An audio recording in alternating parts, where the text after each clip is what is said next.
Olá, pessoal! Sejam todos bem-vindos ao nosso primeiro curso online.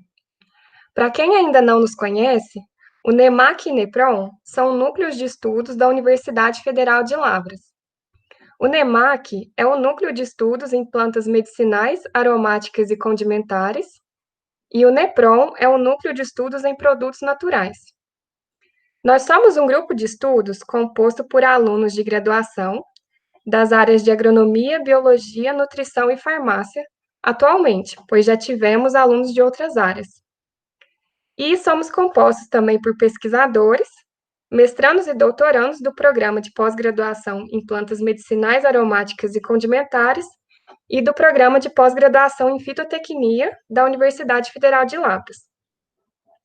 Nossos núcleos de estudos têm como coordenadores os professores Susan Kelly Vilela Bertolucci e José Eduardo Brasil Pereira Pinto, os quais nos orientam em nossas atividades.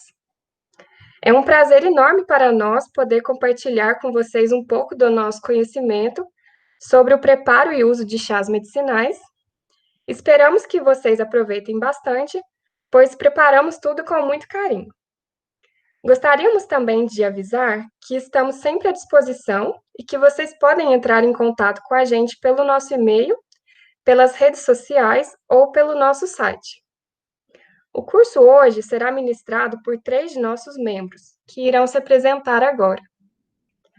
Um desses membros sou eu, então já vou me apresentando. Eu me chamo Vitória, sou bióloga e atualmente doutoranda no programa de plantas medicinais, aromáticas e condimentares da UFLA. Boa tarde a todos, meu nome é Rafael Marlon e atualmente eu sou engenheiro agrônomo e faço parte do programa de pós-graduação em plantas medicinais aromáticas e condimentares como doutorado, e é um prazer estar participando com você nesse momento. Boa tarde, meu nome é Júlia Assunção, sou bióloga e doutoranda no programa de plantas medicinais aromáticas e condimentares aqui da UFLA e vou dar início ao nosso curso. Atualmente, estamos vivenciando um momento bastante conturbado no Brasil e no mundo todo, a pandemia por coronavírus. Essa pandemia, ela tem despertado sentimentos de angústia, preocupação, irritação, e estes fatores, eles irão contribuir para o comprometimento do nosso sistema imunológico, potencializando assim o aparecimento de gripes e resfriados. Outro fator que tem colaborado, além da pandemia, são as estações frias, né? O outono e o inverno, onde no Brasil ocorrem nessa época do ano, e com isso as temperaturas ficam mais baixas, o ar fica mais seco, e nós procuramos ficar em ambientes fechados para nos mantermos mais quentinhos e protegidos, né? No entanto, esses fatores eles vão contribuir para o surgimento de doenças respiratórias, como, por exemplo, né, a bronquite, sinusite, pneumonias, rinites, gripes e resfriados. Então, quais fatores que vão auxiliar na nossa imunidade, né, para a gente poder contribuir mais aí? Uma alimentação diversificada e equilibrada, com frutos, legumes, carnes, cereais e hortaliças, né? E, além disso, a realização de atividades físicas regularmente também vai contribuir, pois durante o exercício físico, os hormônios do prazer e do bem-estar são liberados na corrente sanguínea e vão reduzir principalmente os níveis de estresse. Outro amigo da imunidade é o sol, pois ao expormos à luz solar, né, nós produzimos a vitamina D, que irá ajudar no fortalecimento das células de defesa do nosso sistema imunológico. E, por fim, não menos importante, é termos uma boa noite de sono, né? Pois durante o sono, nosso corpo repara as células e produz hormônios que são importantes para o funcionamento do nosso corpo. A partir disso, como os chás podem ajudar neste momento em que estamos vivenciando? Existe uma grande diversidade de chás e propriedades terapêuticas, e dentre elas as propriedades antigripais, expectorantes e calmantes. Estes chás, então, irão auxiliar no alívio de coriza, tosse, febre, bem como no fortalecimento do nosso sistema imunológico. Desta forma, vamos conhecer mais sobre os chás medicinais? Bom, quando falamos de chá medicinal, precisamos lembrar que o chá medicinal é um produto natural. E existe a crença popular de que tudo que é natural não faz mal. Porém, precisamos ter muito cuidado com essa frase, pois nem tudo o que é natural não faz mal. Devemos sim valorizar as plantas medicinais e os produtos naturais, mas sem pensar que não existe risco no uso desses produtos e plantas. Um chá medicinal, ele é natural, mas devemos tratá-lo como um remédio, pois também apresenta substâncias terapêuticas. E precisamos ter cuidado sempre com a dosagem e a frequência do seu uso. E as plantas, elas também podem apresentar substâncias tóxicas, como é o caso da planta Comigo Ninguém Pode, que é uma planta ornamental e que, devido à sua toxicidade, não é recomendada em ambientes com circulação de animais e crianças. Outro exemplo é o confrei, que é uma planta medicinal utilizada como cicatrizante para tratar hematomas e contusões. Porém, o seu uso é externo, não sendo recomendado o seu uso como cicatrizante em feridas abertas e muito menos a sua ingestão. Bom, e antes de falarmos do chá propriamente dito, vou fazer uma introdução sobre as plantas medicinais e alguns pontos importantes e cuidados que precisamos ter na sua obtenção, para que a gente consiga ter o efeito medicinal desejado com o chá. Então, vamos começar definindo o que é uma planta medicinal. É a espécie vegetal, cultivada ou não, utilizada com propósitos terapêuticos. Então, isso é o que caracteriza uma planta como medicinal. E os seus propósitos terapêuticos, eles estão relacionados com a presença de princípios ativos. Os princípios ativos são substâncias responsáveis pela atividade terapêutica. Bom, falei um tanto de coisa aqui, mas pode ter ficado um pouco confuso. Então, vamos dar um exemplo.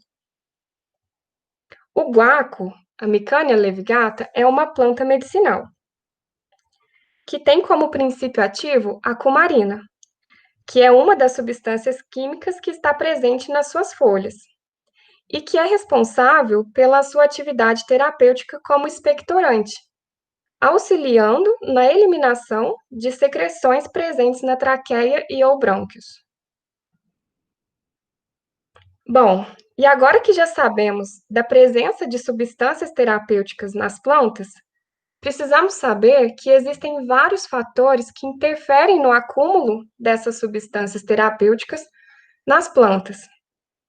Então, por exemplo, no caso do guaco, como eu disse, ele produz a cumarina, não é só porque ele produz esse princípio ativo que significa que durante todo o ano e em qualquer condição ele vai produzir sempre a mesma quantidade dessa substância terapêutica. Então, existem vários fatores que interferem e a gente vai citar aqui alguns deles, como, por exemplo, o solo em que a espécie está sendo cultivada. Se é um solo argiloso, arenoso, se esse solo foi adubado. A incidência de luz é outro fator importante, se essa planta está em um ambiente sombreado ou se ela está sendo cultivada a pleno sol. A água, né, a umidade desse ambiente também vai interferir. Qual é a frequência de irrigação dessa planta? Se ela está passando por um estresse hídrico. Assim como a temperatura. Então, todos esses fatores vão interferir e a mesma planta, em diferentes épocas do ano, assim como em ambientes diferentes, pode produzir quantidades diferentes de substâncias terapêuticas. Então, para a gente garantir uma boa qualidade do material vegetal para preparar o chá, precisamos estudar e acompanhar esses fatores. Então, é legal você saber qual que é a espécie que você quer utilizar e cultivar, e estudar os fatores que interferem nessa espécie, na produção de princípio ativo dessa espécie. Além de outros cuidados que precisamos ter também na obtenção das plantas medicinais. Como, por exemplo, no plantio e cultivo, a gente não deve realizar o plantio e o cultivo em ambientes com circulação de animais domésticos, pois estes podem transmitir doenças. E também deve ser evitada a proximidade com lavouras em que é feito o uso de agrotóxicos, para evitar contaminação. Lembrando que o cultivo de plantas medicinais, no cultivo não devemos utilizar agrotóxicos. Na colheita, como eu falei do local, é importante eu ressaltar aqui também que não devemos colher plantas medicinais nas ruas, calçadas e beiras de estradas, pois pode haver contaminação pela presença de animais domésticos, pela presença de lixo, muitas vezes nas calçadas, né? E poeira de automóveis, enfim, não é um ambiente adequado para você coletar, mas a colheita de plantas medicinais. A partir da colheita, você já vai poder utilizar a planta fresca, porém, caso você não queira utilizar agora e deseje secar para utilizar depois, você pode realizar o processo de secagem e armazenamento. Bom, vamos comentar agora, então, alguns detalhes no processo de colheita, secagem e armazenamento que são importantes para conseguirmos materiais vegetais de qualidade. Bom, o ponto de colheita, ele vai variar de acordo com o órgão da planta, ou seja, a parte da planta que a gente deseja utilizar, que vai ter o princípio ativo. No caso da camomila, por exemplo, o camazuleno, que é o princípio ativo dela, está presente nas flores. Então, o ponto de colheita da camomila é na floração dessa planta. A gente tem uma tabela com recomendações gerais para o ponto de colheita, de acordo com o órgão das plantas. Então, por exemplo, quando você deseja colher a planta toda, o ponto de colheita recomendado é que seja na floração. No caso de sementes, no período de maturação e antes delas caírem espontaneamente. No caso de folhas e talos, é interessante você colher antes da floração.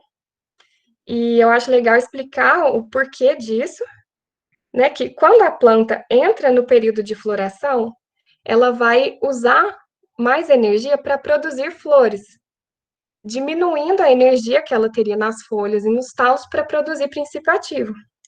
Então, para você ter uma quantidade maior de princípio ativo nas folhas e talos, é legal que essa colheita seja feita antes da planta entrar no período de floração.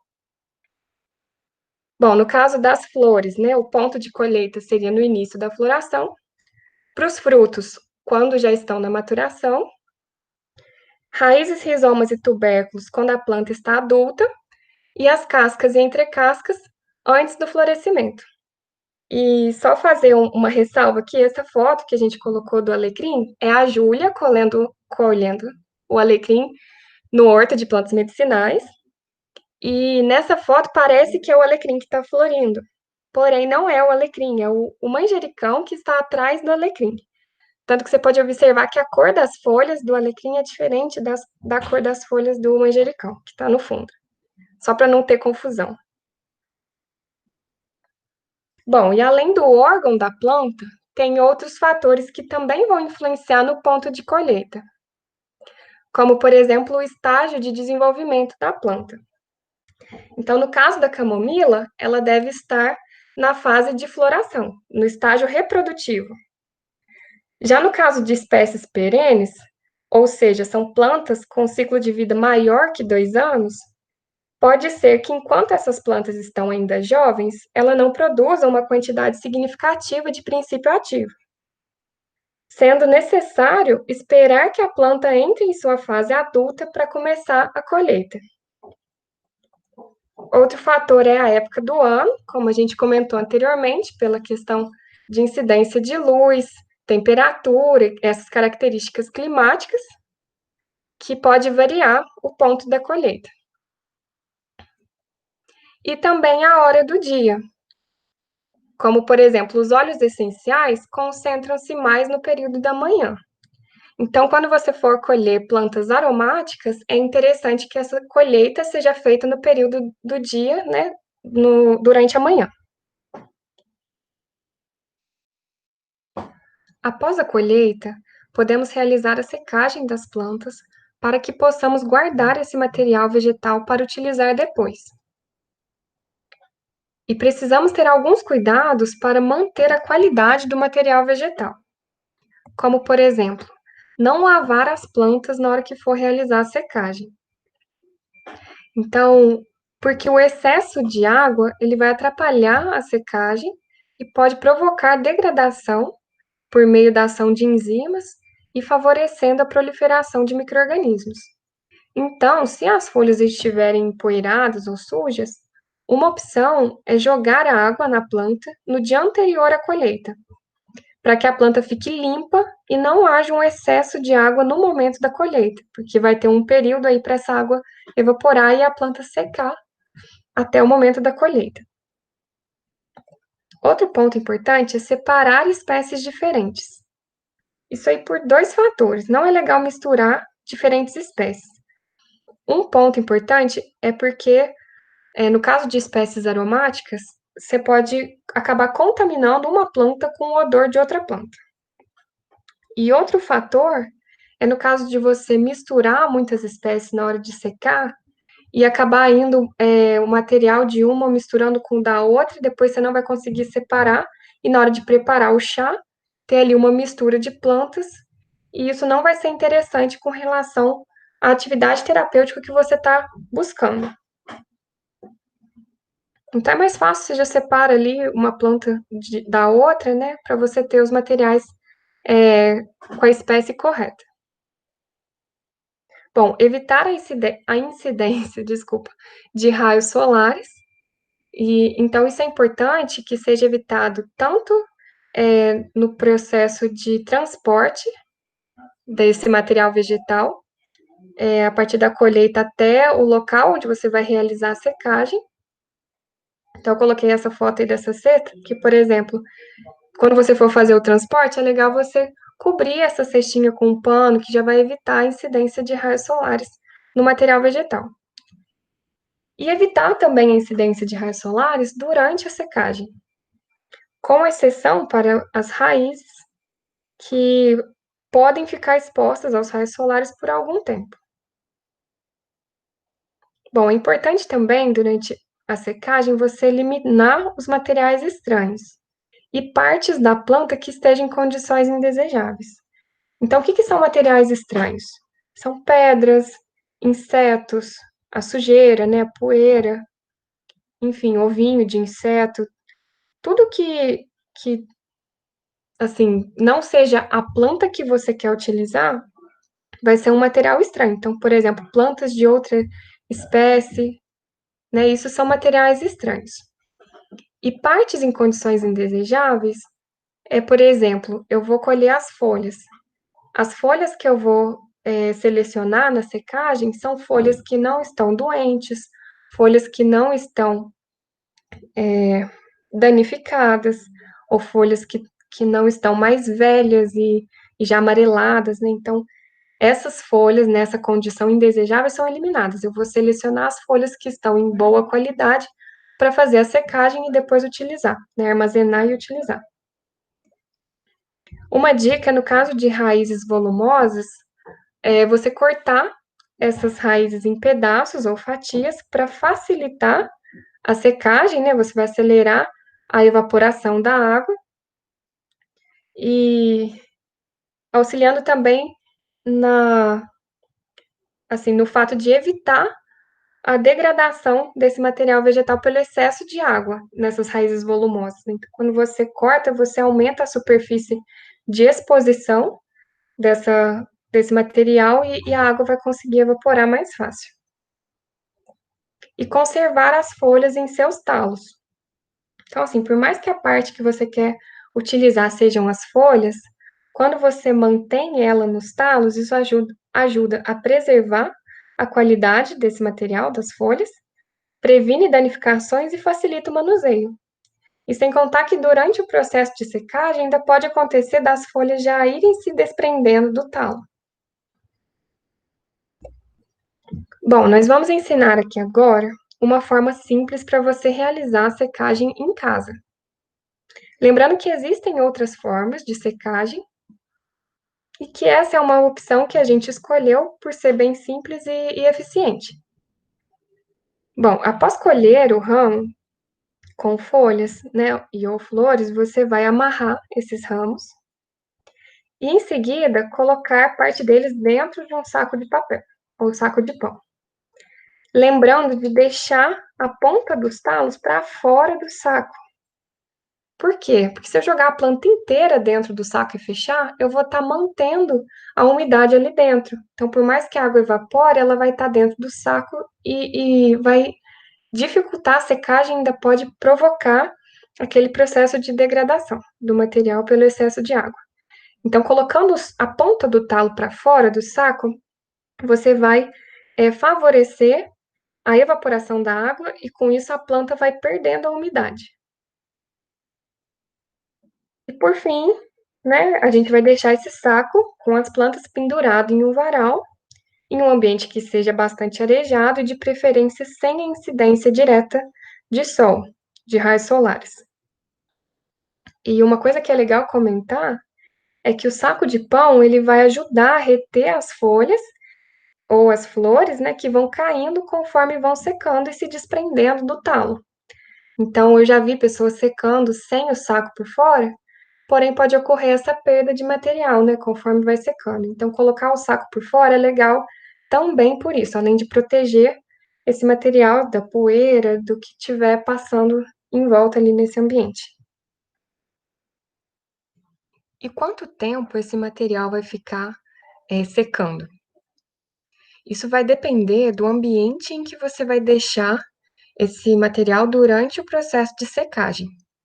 Então, se esse ambiente está mais quente e seco, esse processo vai ser um pouco mais rápido, desculpa. E agora, se o ambiente estiver frio, com o ar mais úmido, aí esse processo vai demorar um pouco mais. Então, o ideal é você ir acompanhando, né, durante esse período, observando o material se ele já atingiu características de que ele secou. Como, por exemplo, a cor das folhas vai mudar, ele vai ficar sequinho, um material mais quebradiço.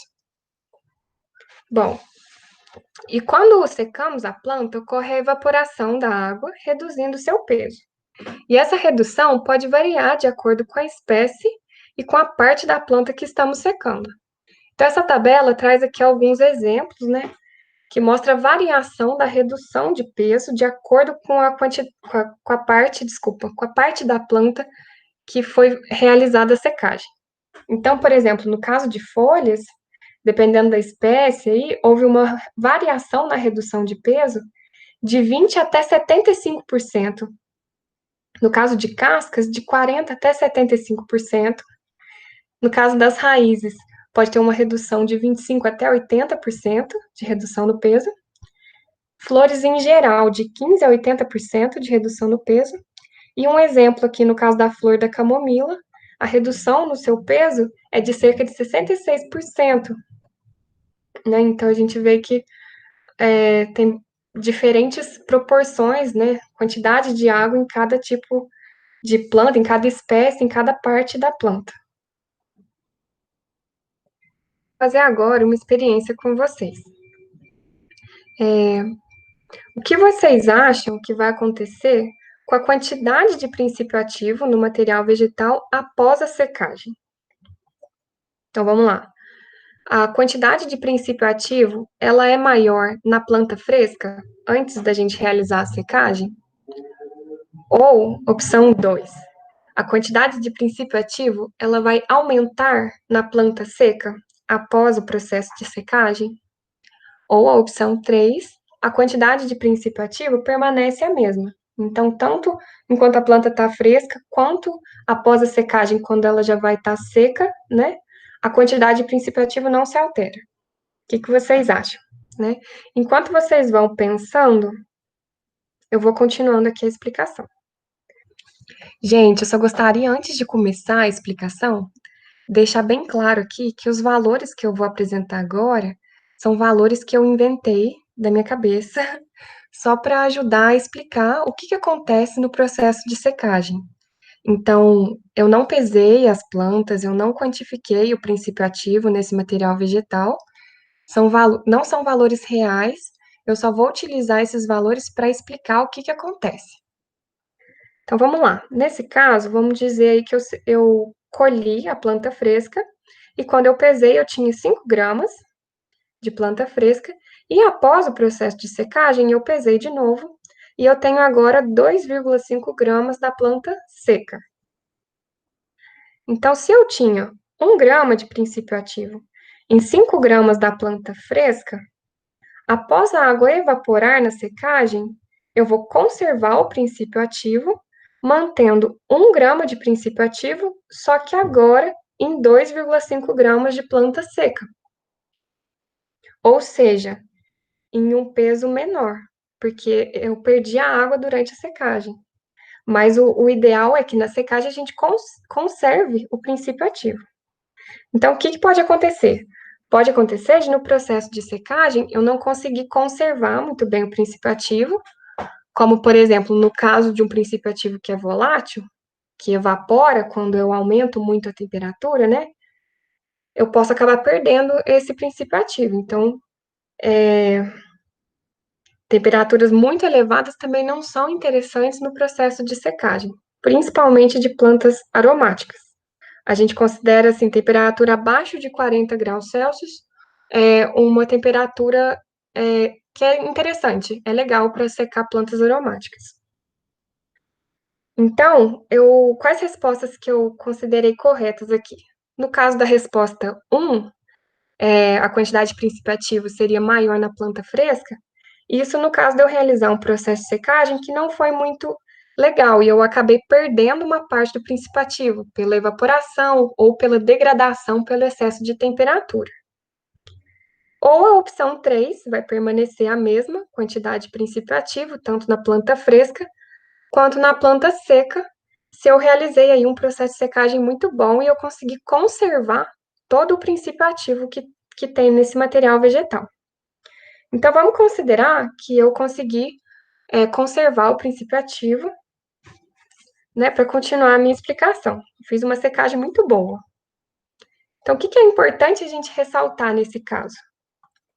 Que a concentração, aí aqui eu já não estou mais falando de quantidade, eu estou falando da concentração do princípio ativo, ela vai ser maior na planta seca.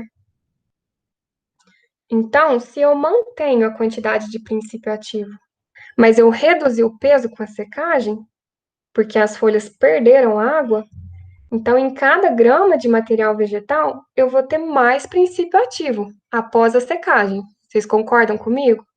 Então vamos fazer um cálculo aqui simples da quantidade de princípio ativo que eu vou ter em cada grama, cada 1 grama de planta. No caso da planta fresca, aí para isso eu vou dividir o total que eu tenho de princípio ativo pela quantidade de planta que eu tenho. Eu tenho um peso maior de planta fresca.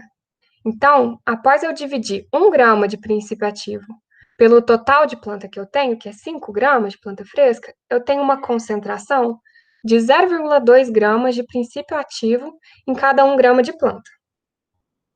Já para a planta seca, como eu reduzi o peso da quantidade de material vegetal, então dividindo o total de princípio ativo que eu tenho pelo total de planta que eu tenho, a concentração aumentou, porque eu vou ter agora 0,4 gramas de princípio ativo em 1 grama de planta.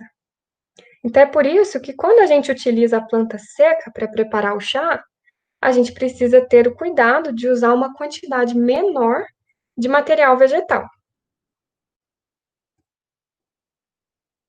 Bom, e com relação ao armazenamento, então após eu fazer todo o processo de secagem, né? Quando eu vou armazenar esse material, é interessante manter o material vegetal inteiro. Então eu não vou cortar as folhas para guardar. É legal deixar as folhas inteiras porque isso vai ajudar na conservação desse material.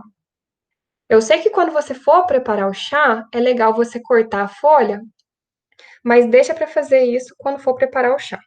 Quando for armazenar, mantenha os materiais vegetais inteiros. Bom, e como que eu vou armazenar? Para fazer o armazenamento desse material, é legal você embalar em sacos plásticos, porque o saco plástico ele vai proteger esse material da umidade do ar. Então, vai evitar o contato da umidade do ar com as suas plantas, né? E ajudar a manter o material seco. Mas o saco plástico, ele é transparente, então ele não está evitando a incidência de luz, mesmo que não seja a luz dos raios solares, né? Mas a luz pode sim degradar alguns princípios ativos, algumas substâncias, então é legal você colocar por fora desse saco de plástico um saco de papel também, que vai proteger da incidência de luz. E mais uma coisa importante que é legal comentar é você colocar uma etiqueta anotando o nome da espécie, né, o nome comum, nome popular, assim como o nome científico, para você saber depois que espécie que é essa, para saber quando você for utilizar para preparar um chá. E anota também a data da colheita, né, a data da secagem, para depois você saber, conforme o tempo for passando, se esse material ainda vai ter uma qualidade ou não, né? Você vai observar as características dessa planta e ver, e considerar, já tem muito tempo que eu sequei, eu tô vendo que ela perdeu a cor, né, o cheiro já não tá mais tão característico, aí você fala, realmente, já tem muito tempo que eu colhi, então não vou mais utilizar. Então, é para você observar a qualidade desse material, a data da colheita vai ser interessante para você tomar uma decisão se você ainda vai utilizar ou não esse material. Bom, e por fim, né, conservar após realizar aí o processo de proteger o material, conservar esse material em um local limpo, arejado e seco, para manter a sua qualidade. Bom, e com relação à obtenção das plantas medicinais? Se eu não cultivo as plantas em casa, né, e nem o meu vizinho para me dar um pouquinho de planta, você também pode comprar o material vegetal para você preparar o chá em casa. E aí, eu vou dar algumas dicas com algumas coisas que a gente precisa tomar cuidado na hora de comprar o material vegetal para preparar o chá. Bom, observar o material vegetal. Então, a primeira coisa que a gente vai observar do material vegetal é qual que é a parte da planta que você quer utilizar para preparar o seu chá. E isso está relacionado com qual parte da planta da sua espécie que você escolheu para fazer o chá que vai ter o princípio ativo. Tá na folha? Tá na raiz, nas sementes, nas flores, nos talos, né, nos ramos, nos frutos. Então, primeiro você tem que estudar isso, saber qual que é a parte da planta que você quer, para na hora de comprar você já tá sabendo, né, e questionar, né, qual é a parte que está ali naquela embalagem, observar. Então, vou dar alguns exemplos aqui das partes da planta que tem a propriedade terapêutica em algumas espécies. Como, por exemplo, a camomila, conforme a gente já comentou, são as flores. No maracujá, são as folhas. Então, muita gente confunde às vezes e acha que tomar o suco do maracujá vai acalmar, mas a propriedade calmante do maracujá, né? Essas substâncias, elas estão muito mais concentradas nas folhas. Então, por isso que o preparo do chá de maracujá com essa propriedade calmante é feito com as folhas do maracujá. Os rizomas, por exemplo, de gengibre, e aqui só para explicar um pouquinho, o rizoma é um tipo de caule subterrâneo, então o rizoma não é raiz, tá, gente? Só para vocês saberem, quando for comprar, né, você fala, eu quero raiz de gengibre. Não é a raiz, no caso, o rizoma é um tipo de caule subterrâneo. Pode usar também, no caso da erva cidreira, a gente utiliza as folhas, e também pode ser feita a compra dos botões de cravo da Índia. Então, a gente vê que diferentes plantas podem ser utilizadas diferentes partes, e a gente tem que estar bem ligado a isso para escolher a parte correta da planta para você ter o efeito no seu chá. E isso é importante a gente destacar, por exemplo, por essa experiência que aconteceu, com a presença de materiais estranhos. Materiais estranhos, a gente comentou anteriormente, que são coisas que são indesejáveis, né? A presença delas na minha amostra. Então, como pedras, insetos, poeira, enfim. Tudo que não for a minha planta, a espécie que eu quero e a parte da planta que eu quero, vai ser considerado um material estranho. Então, a presença de outras espécies de planta, a presença de partes da mesma espécie, mas que não são a parte que tem o princípio ativo, são materiais estranhos. Então, essa amostra que a gente adquiriu no comércio, bom, com relação ao seu peso líquido, a gente conferiu 51,2 gramas, na embalagem falava 50 gramas, então até aí tudo bem. O peso está até um pouquinho acima do que ela diz na embalagem. É uma amostra de maracujá. Então, maracujá, como a gente viu no slide anterior, a parte da planta que a gente utiliza são as folhas. Bom, então aí a gente separou as folhas dos materiais estranhos, que no caso eram talos, e a gente viu que nessa amostra tinha muito mais talo do que folha. Então, 61,9% da amostra dentro dessa embalagem era talo, enquanto só 38,1% eram folhas. E isso a gente precisa tomar muito cuidado, porque ao preparar um chá com esse material, sem separar as folhas, acontece de a pessoa preparar o chá, toma o chá e não vai ter o efeito terapêutico que ela deseja. E aí a gente escuta muitas pessoas falando: ah, mas eu fiz o chá e o chá não funciona. E aí tem essa questão de não acreditar que um chá vai ter um efeito terapêutico, né? Um efeito medicinal. Mas será que é o chá que não funciona? Ou será que foi o material que você utilizou? Ou a forma que você preparou? Então, tem vários fatores que vão influenciar nisso, né? Então, aqui já fica um alerta. Bom, e ainda na observação do material vegetal, é legal a gente observar mais algumas características, como a coloração e o seu odor. Aqui foi uma outra experiência que a gente fez com amostras comerciais. A gente comprou amostras de capim-limão e comparou com uma amostra conhecida nossa lá do Horto de Plantas Medicinais. Então, olhando a coloração, a gente não vê muita diferença, apesar de ver que na amostra 1, né, a amostra do grupo 1, tem ali umas folhas com uma coloração mais clara, diferentes.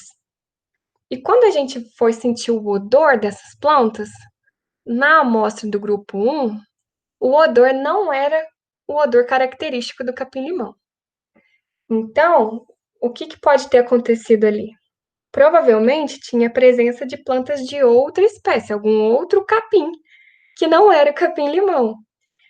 E aí vem mais uma vez o problema da pessoa comprar uma amostra dessa, preparar o chá, sem observar as características da planta, né? Desse material vegetal, e não ter mais uma vez o efeito que ela deseja, né? Então, toma bastante cuidado, observa essas características para você conseguir preparar um chá com qualidade. E é importante também a gente ter atenção nos rótulos, né? Mais uma vez, vou falar aí de ter o nome comum e o nome científico, igual você fez na etiqueta lá quando secou. É importante para você saber qual que é a espécie que você vai estar utilizando. E uma data da colheita, data de validade, é importante você observar isso também nos rótulos, conforme a gente comentou a importância anteriormente. Então, aí, quando a gente fala de nome comum e nome científico, identificação de uma espécie medicinal, olha aqui um exemplo. Se eu comprar uma amostra, uma embalagem de planta, que está escrito só o nome comum, erva cidreira, vai vir uma baita interrogação na minha cabeça. E agora, erva cidreira? Qual dessas 3 espécies vai ser a erva cidreira que está dentro daquela embalagem? Porque existem várias espécies diferentes que são conhecidas pelo mesmo nome comum. Então, é muito importante a gente observar o nome científico no rótulo, né? E outra questão que pode causar confusão também na identificação é na hora de colher a planta, por plantas que são parecidas pelo seu formato, mas são diferentes pelo seu odor. Também observando, no caso da erva cidreira e hortelã, a gente quis trazer esse exemplo porque muitas vezes a gente levou a erva cidreira, a melissa, para eventos que a gente realizou E quando a gente perguntava para as pessoas que planta era essa, muita gente respondia hortelã, porque quando você vê ela sozinha, parece. Então aqui a gente vê que as folhas têm algumas particularidades, né? O formato não é tão parecido assim, mas quando você vê só a erva cidreira, ela até parece. Mas aí quando a gente pedia para a pessoa pegar a folha, amassar e cheirar, ela sentia que o aroma não era um aroma característico do hortelã. E aí ela falava, ué, mas que planta que é essa, né? E aí a gente conversava, ó, essa é a erva cidreira e tal. Então é importante quando você for colher, de você observar as características da planta, como o formato da folha, o odor, enfim, para você identificar para preparar o chá com a planta correta. Isso ocorre também com o capim-limão, essa confusão do capim-limão com a citronela, porque são plantas morfologicamente parecidas. Então, ó, você vê que o formato da folha é parecido, né? Elas são um capim. Mas quando você pega a folha, amassa um pouquinho e cheira, elas têm um aroma característico. Cada uma vai ter um aroma diferente, né, da outra. Inclusive, são utilizadas para finalidades diferentes. Então, é importante a gente tomar esses cuidados na hora de colher uma planta para preparar o chá. Bom, e digamos então que nós seguimos todos os cuidados que a gente comentou anteriormente, no plantio, cultivo, na colheita, secagem, o armazenamento, foi feito tudo de forma adequada, a gente tem a espécie correta, a parte da planta que tem o princípio ativo, e a gente tem um material vegetal rico em substâncias terapêuticas. Isso vai garantir para mim que eu preparando e tomando o chá dessa planta, eu vou obter o efeito terapêutico que eu quero? Então, depende. Vai depender de que forma que eu vou preparar esse chá, da quantidade de planta que eu vou colocar no preparo desse chá, né, da forma que eu vou utilizar. Então, eu vou fazer aqui uma experiência rapidinho aqui com vocês agora. Digamos que essa vasilha é a vasilha que você utiliza na hora de preparar um chá. Eu quero agora que vocês me mostrem como eu veria essa vasilha aí na casa de vocês. Vocês vão preparar um chá agora. Então, seria a opção A ou a opção B? Eu quero que vocês sejam bastante sinceros comigo agora, tá, gente? Como que vocês preparam o chá em casa? Vocês costumam separar a parte da planta que tem o princípio ativo da parte que não tem? Vocês costumam encher a vasilha de planta ou colocar uma quantidade menor? Então, enquanto vocês vão respondendo, né, pensando aí, tem uma frase que eu gosto muito, que foi dita por Paracelso, que foi um médico e físico no século XVI, em que ele diz que a diferença entre o remédio e o veneno é a dose. Então, precisamos ter muita atenção e cuidado com a quantidade de planta que vamos utilizar, porque o chá, ele é um remédio, e a dose que vamos utilizar de material vegetal não deve ser exagerada. Eu sei que muitas vezes a gente quer ter o efeito, né, o resultado rápido, e a gente acha que aumentando a quantidade de planta vai aumentar o efeito, ou que a gente vai ter um resultado mais rápido, né? Porém, esse aumento na dose pode trazer efeitos não desejados, como uma intoxicação, e isso não é o que a gente procura quando a gente prepara um chá para tomar, né? Então, tomem bastante cuidado com isso. Então, existem muitos cuidados, conforme eu fui comentando, né, que a gente precisa ter, também no preparo e uso dos chás, e que vamos falar mais um pouco agora no curso. Então, o Rafael vai explicar agora sobre as formas de preparo e a quantidade de planta, e a Júlia vai explicar em seguida as formas de uso, né, interno ou externo, e mais alguns cuidados. Então, tudo isso, gente, para a gente obter os benefícios das plantas medicinais no chá de uma forma segura.